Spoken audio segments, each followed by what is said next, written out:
Dalam serat Pararaton, ditulis dua nama yang lebih dikenal masyarakat sekarang yaitu nama Ken Arok atau Ken Angrok dan Ken Dedes, begitu juga dengan citra negatif yang melekat pada mereka.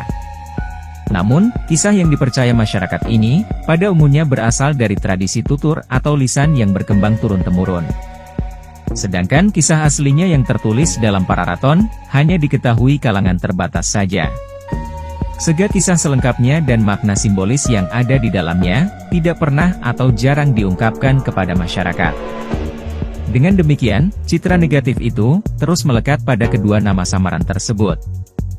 Kali ini, Jejak Alam menyajikan video tentang petirtaan Watu Gede Singosari Malang. Satu pemandian kuno berumur 800 tahun lebih, yang menjadi saksi dari pertemuan Ken Arok dan Ken Dedes. Selanjutnya, pertemuan ini menjadi titik balik dalam sejarah berdirinya Kerajaan Singosari. Mari kita simak bersama-sama.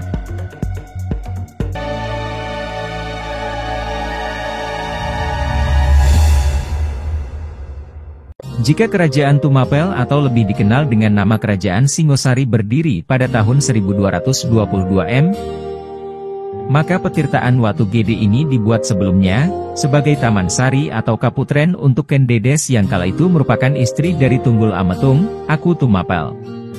Dalam serat Pararaton yang berkisah tentang petualangan Ken Arok, petirtaan Watu Gede ini disebut dengan nama Taman Baboji.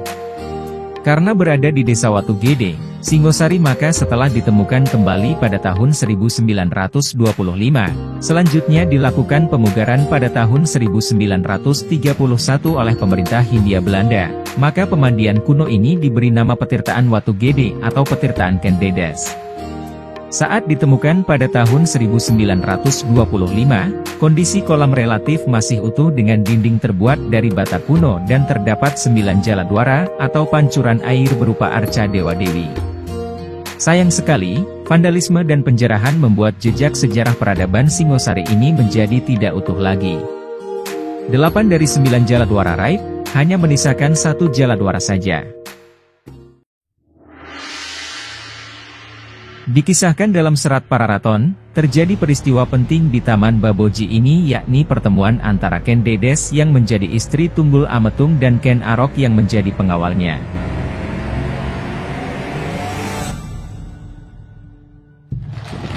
Dalam pertemuan ini, tersingkap betis Ken Dedes saat turun dari tandu. Kebetulan, Ken Arok sedang berada di bawahnya sehingga terlihat betis atau alat rahasia yang bersinar. Untuk mengetahui alasan mengapa alat rahasia Ken Dedes bersinar, simak pada video sebelumnya. Setelah beberapa kali mengikuti rangkaian acara, Bedah Pararaton, dengan narasumber Dwi Cahyono, seorang sejarawan dan arkeolog serta dosen pengajar Universitas Negeri Malang, maka kami dapat memahami lebih dalam tentang karya sastra ini. Sekarang disimpan di Mintus House, gitu ya, di Scotland. Karena itu ini merupakan prasasti dari Jawa yang melanglang jauh, gitu ya. Melanglang jauh, jadi sampai ke Skotlandia. Jadi tidak hanya di negeri Belanda, tapi strategi perjuangan, pengorbanan, cinta dan balas budi merupakan inti dalam isah petualangan Ken Arok ini. Kembali ke petirtaan Watu Gede. Pertemuan ini menjadi awal sosok Ken Arok dalam menjalankan strateginya untuk menggulingkan Raja Kediri dan mendirikan Kerajaan Tumapel. Sementara, Tunggul Ametung menjadi sasaran antara, sasaran selanjutnya adalah Raja Kertajaya, penguasa Kediri.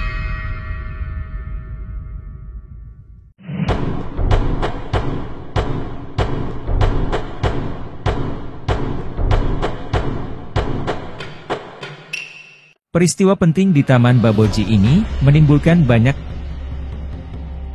dugaan. Pada umumnya, kita beranggapan jika sosok Ken Arok adalah seorang laki-laki mata keranjang, buaya darat dan perebut istri orang. Namun, jika kita membaca secara keseluruhan serat Pararaton dengan cermat, maka anggapan tersebut akan berubah. Begini alasannya. Masuknya Ken Arok menjadi pengawal di Tumapel, atas peran Brahmana Logawe yang menjadi ayah angkatnya. Dan, sebelumnya, Ken Dedes diculik oleh Tunggul Ametung saat berada di sungai lalu dipaksa untuk menjadi istrinya. Mpu Purwa, ayah Ken Dedes, sangat murka setelah mengetahui putrinya diculik, sehingga keluarlah kutukannya. Hai, orang yang melarikan anakku, semoga tidak langsung mengenyam kenikmatan, matilah dia dibunuh dengan keris. Demikian juga orang-orang Panawijen, keringlah sumurja, semoga tak keluar air dari kolamnya, karena berdosa tidak memberitakan kepadaku bahwa anakku diperkosa orang. Melihat kemarahan MPU Purwa, tentunya, pendeta Buddha yang memiliki banyak pengaruh ini, tidak akan tinggal diam. Dan, pada masa itu, terjadi permusuhan antara kaum Brahmana dengan Raja Kertajaya. Para Brahmana mengungsi dan melarikan diri dari Kediri karena dipaksa mengakui Raja Kertajaya sebagai Tuhan. Siapapun yang menentang akan disiksa dan dibunuh. Kemungkinannya, MPU Purwa bersama para Brahmana, bergabung bersama rakyat Jenggala yang dipimpin oleh Ken Arok untuk menentang Raja Kertajaya. Kala itu, Jenggala berada dalam kekuasaan Panjalu atau Kediri. Pada kesimpulannya, masuknya Ken Arok sebagai prajurit Tumapel dan pertemuannya dengan Ken Dedes di Taman Baboji, bukanlah satu kebetulan saja. Melainkan, sudah dirancang terlebih dahulu dan menjadi bagian dari strategi yang diterapkan oleh MPU Purwa dan kelompok Brahmananya.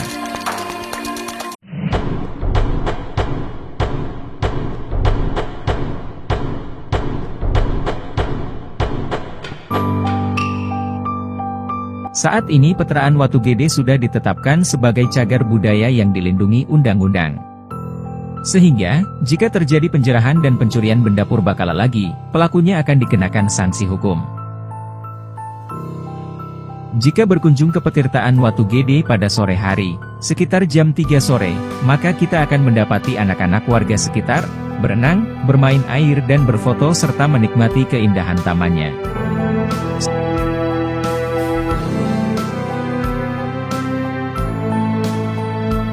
Sebagai satu objek wisata sejarah, Petirtan ini dilengkap dengan kamar mandi dan musola sehingga diharapkan pengunjung akan betah di tempat ini.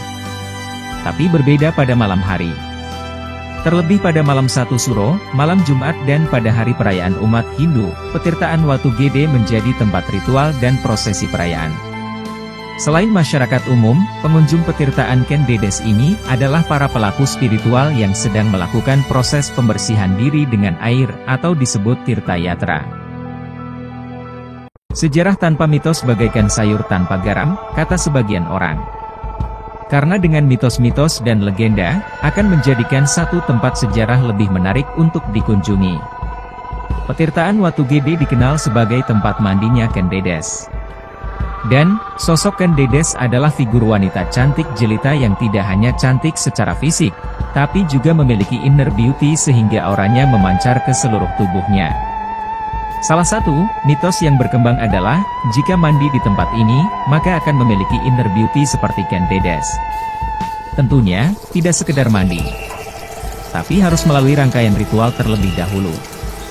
Selanjutnya adalah mitos awet muda. Selain tempat mandi Ken Dedes, air yang keluar dari Petirtaan Watu Gede ini, berasal dari pertemuan arus air bawah tanah yang bersumber dari 3 gunung yakni Gunung Arjuno, Gunung Bromo dan Gunung Semeru. Sehingga air di sini berbeda dengan air di tempat lainnya. Sehingga mandi di Petirtaan Watu Gede ini akan membuat Anda awet muda. Mitos tak kalah menarik lainnya adalah kemunculan burung belibis putih ketika seseorang memiliki hajat dan melakukan ritual di tempat ini. Jika dapat menangkap atau burung belibis ini dengan sukarela mendekat, maka apa yang menjadi hajatnya akan terkabul. Tapi sayangnya, burung belibis ini tak semudah itu ditangkap. Banyak yang berusaha menangkapnya, namun tidak berhasil. Dan, sebelum burung ini muncul, akan terlihat terlebih dahulu penampakan-penampakan lain yang menyeramkan, sehingga mereka yang tidak kuat akan lari meninggalkan tempat ini.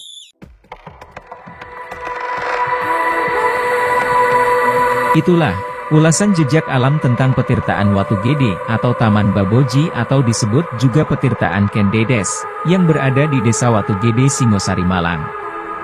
Satu jejak sejarah era kerajaan Singosari yang masih lestari hingga sekarang sehingga dapat dinikmati generasi penerus, meskipun sebelumnya pernah terkubur. Semoga kita sebagai generasi penerus, dapat terus menjaga dan memeliharanya hingga dapat diwariskan lagi kepada anak cucu kita kelak. Rahayu Sagung Dumadi.